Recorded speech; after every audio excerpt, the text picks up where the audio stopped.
80 ਵਿੱਚੋਂ ਅਗਰ 80 ਨਿਕਲ ਗਏ। ਥੋੜਾ ਜਿਹਾ ਧੱਕ ਬਣਦਾ ਨਾ ਖਿਤਾਬਤ ਦਾ ਜੀ ਹਜ਼ੂਰ। ਉਹ 80 ਵਿੱਚੋਂ ਅਗਰ 80 ਨਿਕਲ ਗਏ ਤੇ ਬਦ ਮਜ਼ਹਬੋ ਤੁਸੀਂ सारे रल के भी एक सफ नहीं बना सकते। चेचन का सदर नजर आ रहा है कि वो मज़ारों पे हाजिरी दे रहा है, तुर्की का सदर नजर आ रहा है कि मज़ार पे हाजिरी दे रहा है। तो हम अल्हम्दुलिल्लाह मुसलमानों का सबसे बड़ा गुरोह है। मैंने जब ये हदीस पाक बयान की कि फ़ैज़ा राईतुम इख्तिलाफ़न फ़अलैकुम बिस्सवादिल आज़म, भाई जब इख्तिलाफ देखो तो तुम्हारे ऊपर क्या वाजिब है कि तुम क्या करो, सवाद आज़म को, मुसलमानों के सबसे बड़ी जमात को फॉलो करो। तो छोटे मिर्ज़ा साहब का क्लिप आया, उन्होंने कहा, हुज़ूर खुश आमदीद, उन्होंने कहा कि भाई मौलवी साहब तो ज़ोर लगा रहे हैं, आज़म का मतलब अजीम होता है, बड़ा नहीं होता, कसरत नहीं होती। मैंने कहा चूँकि आप छोटे मिर्ज़ा साहब हैं, आपका इल्म भी क्या है, छोटा है, समझ भी छोटी है। जब एक बंदे ने इनसे पूछा लाइव प्रोग्राम में, बच्चे ने, कि मौलवी हसन रज़ा ने हदीस पेश की है सुनन निसाई की 1185, जिसमें नबी पाक सल्लल्लाहु अलैहि वसल्लम ने नमाज में रफ़-ए-दैन को मना कर दिया। तो छोटे मिर्ज़ा साहब का इल्म पंजाबी चाहते साड़ी भी तो वीटना शुरू हो गया ना। कहते हैं इस हदीस में नबी पाक ने नमाज के अंदर रफ़-ए-दैन को मना नहीं किया, बल्कि नमाज में हाथ उठाने से मना किया। उलमाए किराम लुत्फ़ लें। पंजाबी साड़ी चाहते नहीं आला उस को मरवाई जिस पहले भी कोई वो पता होती नहीं तो खजल ही कर सी ना भी कदर करने वाले बंदे पता भी मारी दे कहेंगे।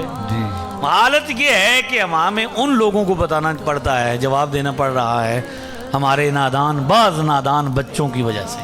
वरना आज भी इस वक्त भी कैमरा मैन अगर कैमरा मारेगा, इस मजमे में नौजवानों की कसरत है। अल्हम्दुलिल्लाह अल्हम्दुलिल्लाह अल्हम्दुलिल्लाह। ये ना कहा करें कि नौजवान बड़े हो गए, चंद नौजवान ज़हनी तौर पर जिन पर दबाव होता है, माँ बाप सख्ती करते हैं या पढ़ाई का दबाव होता है, तो वो क्या होते हैं, नफसियाती तौर पर कमज़ोर होते हैं, तो वो जल्दी मुतासर। वरना हमारा नौजवान तो बड़ा तगड़ा है। तो मैंने क्या अर्ज़ किया जी, बात कहाँ थी? हाँ, रफ़ल यदैन का मतलब क्या है जी, भाई हाथ उठाने से मना किया। तो मैंने कहा रफ़ा यदैन अरबी ज़बान का लफ्ज़ है, इसका मतलब ही बोले बादशाह नमाज में हाथ उठाना होता है। तो आपने जब आज़म का माना अजीम करने की कोशिश की, हालांकि हदीस के पिछले हिस्से से सबक साबित हो रहा है कि यहाँ से मुराद क्या है, बड़ा गुरोह है कि ला तजतमी अला दलालतिन का मतलब ही यही है। लेकिन अगर आपको यूं समझ नहीं आती तो हम थोड़ा फेरा मार के आपको समझाते हैं। अब ये बताइए कि हदीस शरीफ में हुजूर ने इरशाद फरमाया कि भाई इस उम्मत की जो सफ़ें होंगी, पूरी सफ़ें कितनी होंगी सारी उम्मतों की, 120, उसमें से सिर्फ मेरे और आपके नबी पाक की उम्मत की सफ़ें होंगी 80। कितनी? 80 सफ़ें होंगी। तो ये मज़ारों वाले, मीलाद वाले अगर 80 सफ़ों में से निकाल लिए जाएं तो आपसे तो एक सफ़ भी नहीं बन पाएगी। इसको पंजाबी में अगर कहूँ, थोड़ा सा खिताबत का लुत्फ़ भी ले लें। मैंने कहा जी 80 विच्चों अगर 80 निकल गए, थोड़ा जिहा धक बनदा ना खिताबत दा जी हज़ूर। ओ 80 विच्चों अगर 80 निकल गए ते बद मजहबो तुसी सारे रल के भी एक सफ नहीं बना सकते।